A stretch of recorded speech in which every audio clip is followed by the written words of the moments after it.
So, so I want to explain real quick how it is that reincarnation changes up the game. Like a real big deal.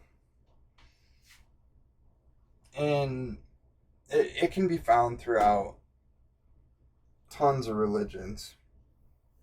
It's even in Christianity, reincarnation. And I'm sure those people will agree with me, but again, or disagree with me, but again, I don't care. Alright, so I drew this little illustration here to show we have our bodies and we have our souls. Pretty neat little illustration, eh? I'm not too shabby. I'm alright. So, anyways, as you can see, I have some things written here on this image. Now, the point to the illustration is to show that they, though combined into one being, they are two separate things. We could say that this powers this because it does. This is essentially like a mech suit, like our meat suit. You know what I mean? I mean, that right there is a main thing that comes to mind is like, as soon as you start to consider reincarnation, you start to think to yourself, well, okay, what are the rules then? There's got to be rules to reincarnation. Why, like, how do people reincarnate?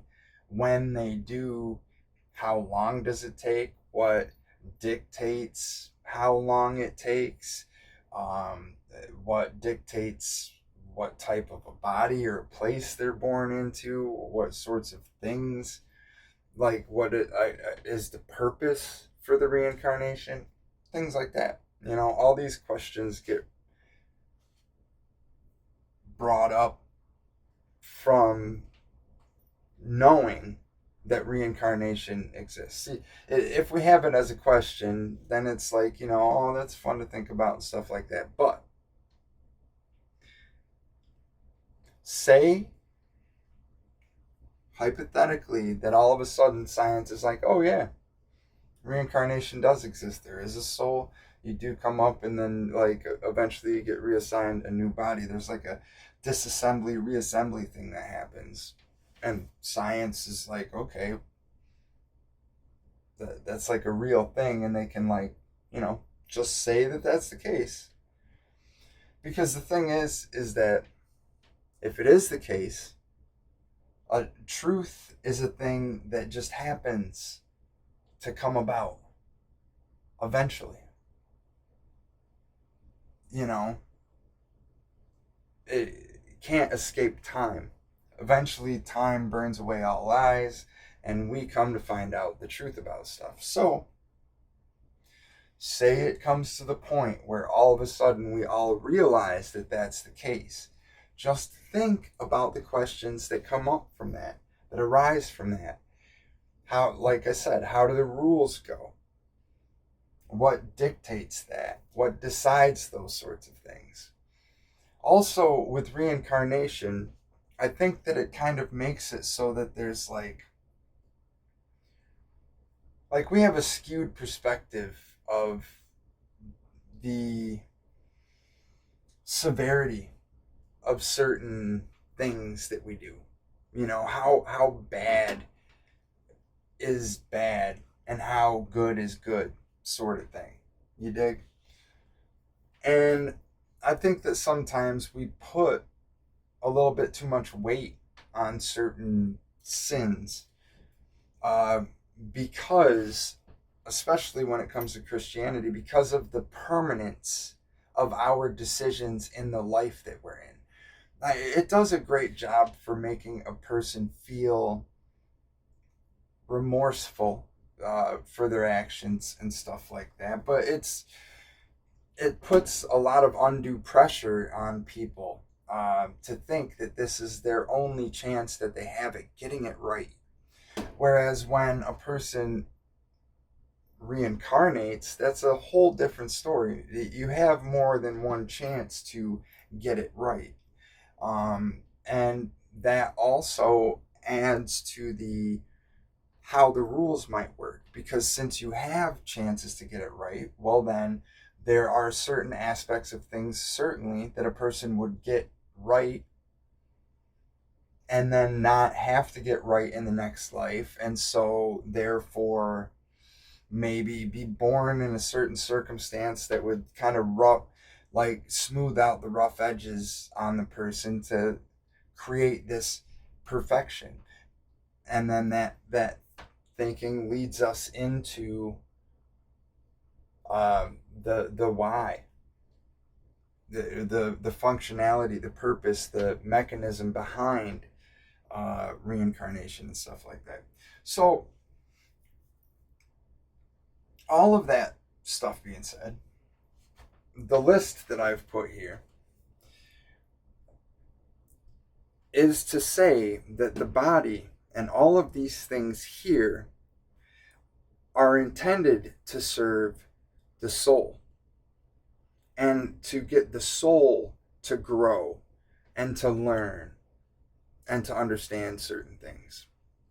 And so we have, under this category of the body, we have your skin color, your culture, your religion, your geographic location, your sex or gender. These are all things that are designed to serve the soul. So the body itself isn't, it is, or the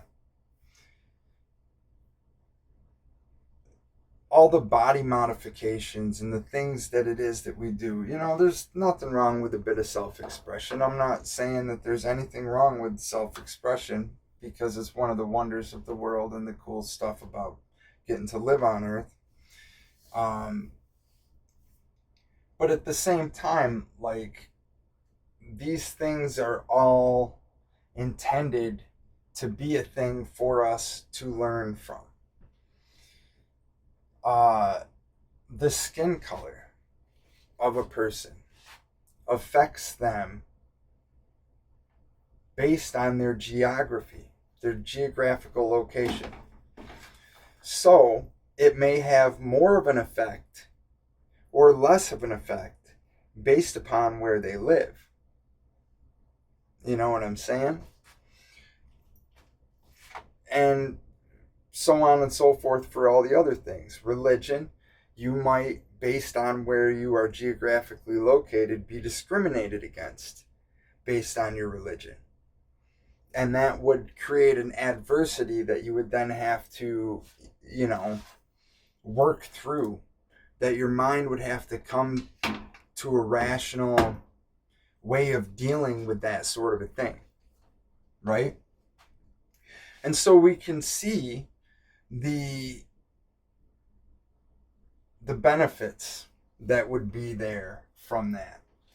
But also, think about the irony behind some of that. Some of the fact that our soul could have been in a position where we oppressed the very thing that we are now in a previous life. People don't like to think that sort of stuff because they're really attached to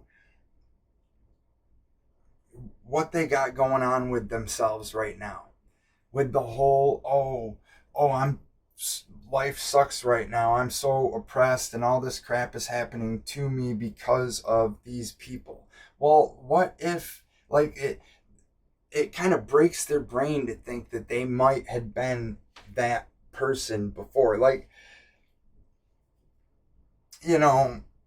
for instance, like a person that calls people Nazis and stuff nowadays. Like, it's a word that goes around flying all over the place. Well, what if one of those people that calls people those was one back in the day? You think that would kind of mess with them, right?